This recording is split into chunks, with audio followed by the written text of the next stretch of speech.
Still adjusting the lighting here. It looks pretty good. My eyes are really sensitive this time of day, so I have to be careful with, the caliber and the type of light that I put on me. And I feel like this shot just looks really dark on the left side of my face, which I don't really like. So I am going to try to just, okay, that's in the opposite direction. I'm turning this light up just a wee bit, see if that helps. I think it's because I've got the daylight coming in from this side, and then I've got a studio light here. So it's just throwing everything off, but we're just going to go with it here. Hope everybody's doing really well. Hope everybody's having a very productive, mid-winter, early spring season here. Hope everybody's doing well. So we do have tons of books we have to get through, but I did just want to give you guys a real quick recap of the books that I'm currently reading. Not going to talk too much about War and Peace, but as you guys know, we're getting through that, and I am about right there. Got at least several hundred more pages to go, maybe 400 or 500 more pages, but we are getting towards the tail end of it. I've been enjoying that. And I did pick up some old books that we never finished. I don't know if you guys remember me talking about this compilation that features Marcus Aurelius, Lucian, and Pater, and a bunch of other philosophers. So like I said, we did read, Marcus Aurelius, and we got through the excerpts of the Walter Pater novel called Marius the Epicurean. It was about Marcus Aurelius and as well as Marius, who was like a sort of a predecessor or somebody under the tutelage of Marcus Aurelius, from what I understand. And now we are on to Lucian. He's like a skeptic philosopher. So this is kind of not, a high priority read, but I'm definitely making an effort to kind of finish the book so I can, internalize that information. And we did pick up the Herodotus, the histories again, just been kind of, reading a couple pages at night before I go to bed. So that's been good to kind of get back into this. It is quite interesting and quite compelling if you're interested in ancient cultures. So there we have that. Told you guys a little bit about the Edward II biography that we picked up to kind of supplement the information from the Christopher Marlowe play that we got through. So we've been getting through this as well.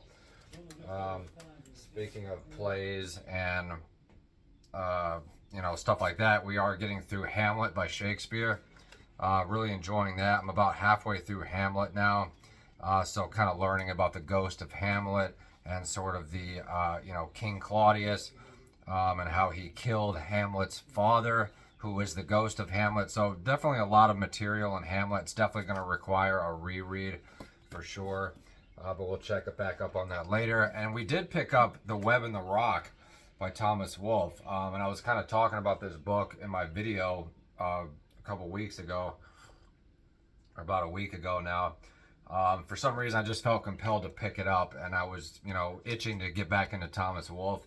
And we are already on page 140. So we're already a nice little chunk in here. And I didn't know what to expect getting into The Web and the Rock, because this was the only Thomas Wolfe novel that I had yet to read. But I would say this one is one of his best. This one is supposed to function as the sort of the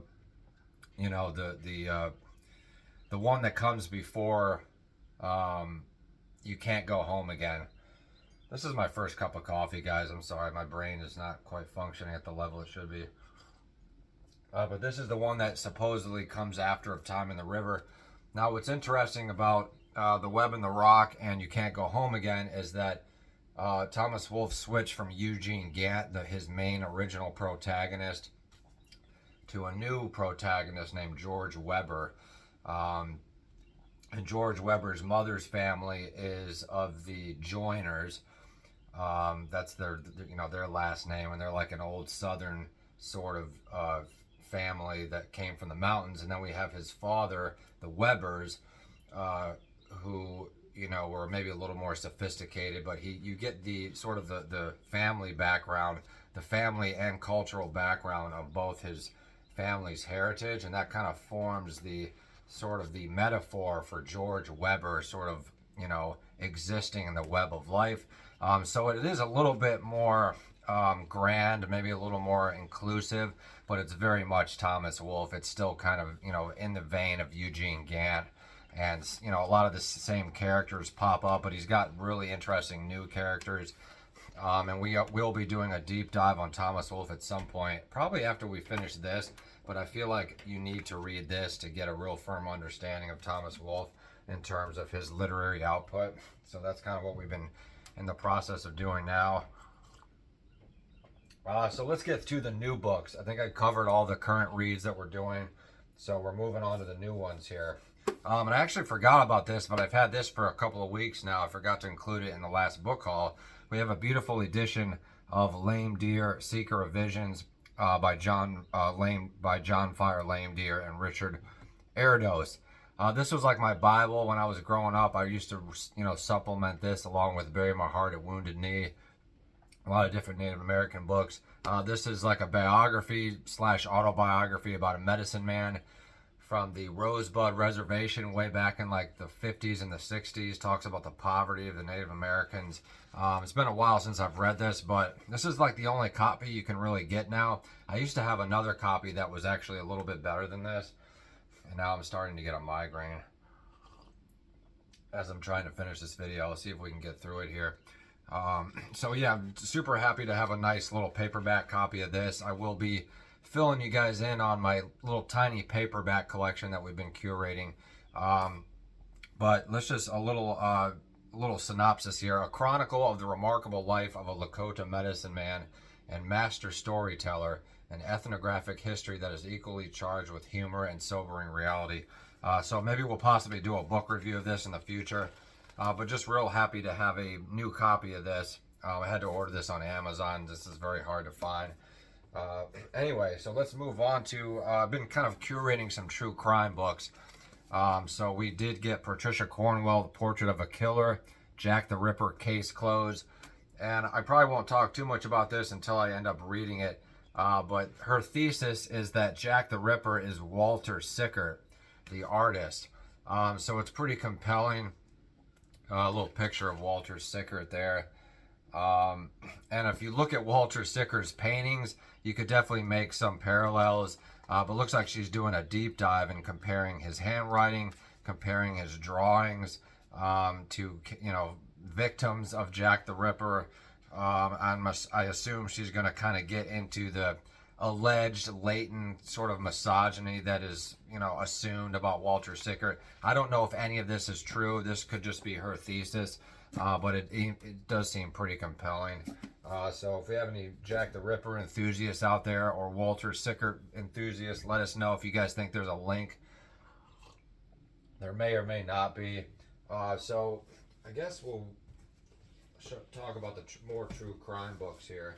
And I got 2 copies of this, a really nice hardcover and a really nice brand new paperback. This is American Predator. This is a biography about Israel Keyes. I'm not sure if it's leaning more towards a biography or if it's more like just a study of, Israel Keyes' crimes and sort of an analysis of that. Written by a woman named Maureen Callahan. And I was sort of introduced to Israel Keyes by studying the Suzanne Lyle case from upstate New York. It's alleged that Suzanne Lyle was perhaps one of his victims. Nobody knows for sure. But he did have some other victims, obviously, unfortunately. And this seems like a pretty interesting place to start. It's actually a penguin. At least this one is. But this one does not appear to be a penguin. So maybe it was published under 2 different publishers or something. It's kind of a weird penguin classic to have a penguin classic about a serial killer, but is what it is. So this should sort of, get my toes in the water a little bit more about true crime. It's a little more recent. And I think the whole Israel Keyes thing is pretty compelling, pretty interesting, and pretty disturbing that we had people like that walking around and committing crimes that the FBI could not catch. Now, I do have a thesis that some of these, criminals are, sort of manufactured and created by our intelligence and our government. We'll get more into that because we have another book that pertains to that. So a couple of classics here. We have Madame Bovary by Gustave Flaubert. I think I did read this way back in, middle school or probably high school, rather. But this is sort of like the, I don't know, maybe the French equivalent of, Anna Karenina, perhaps. So I'm definitely looking forward to getting into this. It is a beautiful Barnes & Noble's classic. So we have that to look forward to. And also to go along with the beautiful Barnes & Noble's classic, I found a really great copy of Dante Alighieri's Inferno. This is the first part of the epic Divine Comedy, and I have the Paradiso edition over there, so this is going to be a great supplement to that. Sort of like epic poetry slash philosophy, I guess you could say. So that should be really great whenever we get the chance to get into that. Up next, we have Ernest Hemingway, The Old Man and the Sea. Got this really plain, simple copy. It's a really short novel. Been really trying to curate a little bit more of Hemingway, so this is a really great place to start. This is a really good way to study how to strip your writing down to its bare essentials, its bare bones, if that's how you choose to write, or if you want to explore that style. So it's been a while since I've read Old Man and the Sea, but definitely looking forward to getting my eyes back into that. Up next, we have this really great Shakespeare biography called Will in the World.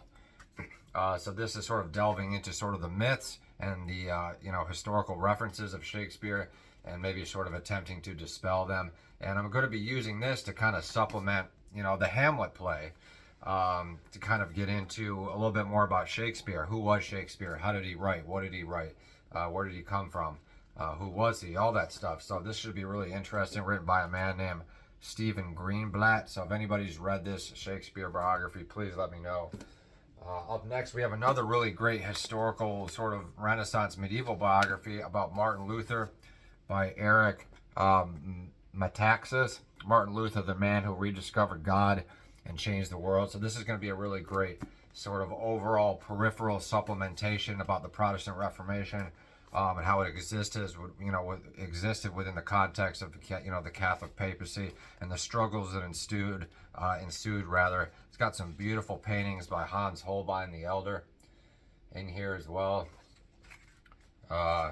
Just really great stuff here.